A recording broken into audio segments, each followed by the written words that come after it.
Hello, I'm Dr. Neil Henderson. The family that you will meet in the following video has chosen everything in it to share with you their story of coping with diabetes. I hope it's inspiring to you.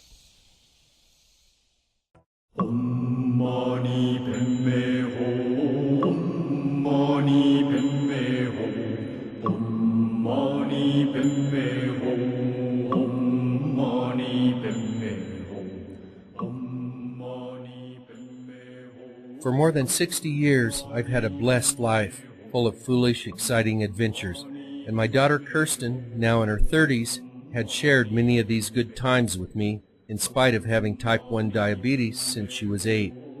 I've hitchhiked through 7 countries, played college football, raced bicycles and motorcycles, been a rock climber, ski patrolman, backpacking and fishing guide, bull rider, and a martial arts dude.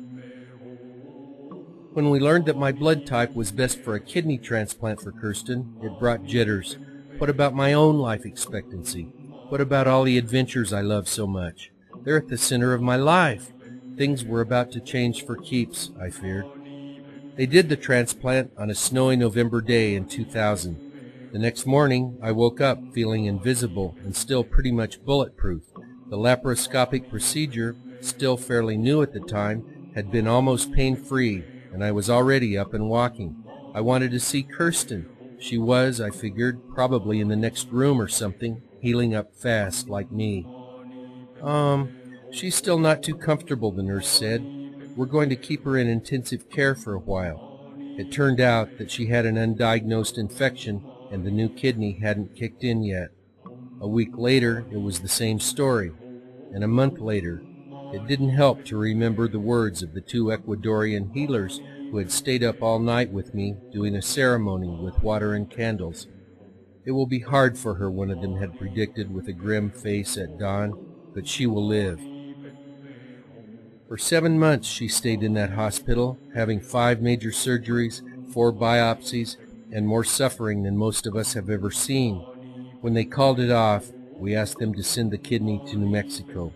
I buried it in my backyard beside the hip joint that I'd replaced 3 years earlier. It seemed like a good thing, not letting our body parts go into the trash as medical waste. But now she was on dialysis. Dialysis sucks. It can be really painful, and it takes huge chunks of time 3 days a week. As her metabolism changed, altered by sometimes dozens of daily meds, I watched carefully for her finally to break. She didn't. She was watching me to see if I would break, discouraged by the failure of my own body part to save hers. We always tried to talk about normal stuff, but her life wasn't normal. Amazingly, mine was. There were awkward silences when she was sick or in pain. Be brave, I would say. Hang tough. But who was I to tell her how to be brave and tough? Now, 8 years later, after 3 years on a waiting list, she did it again. An act of bravery that's hard to believe. This time it was a double transplant, a pancreas and a kidney. The hospital in Salt Lake City was huge and state-of-the-art. The medical team used technology that wasn't even available the first time around. So far, it's working. She doesn't have diabetes anymore. She can eat normally, doesn't take 3 insulin shots a day, and doesn't have dialysis for the first time in 9 years. That's not the miracle. The miracle was that we had a chance, we took it, and when it didn't work, we never looked back.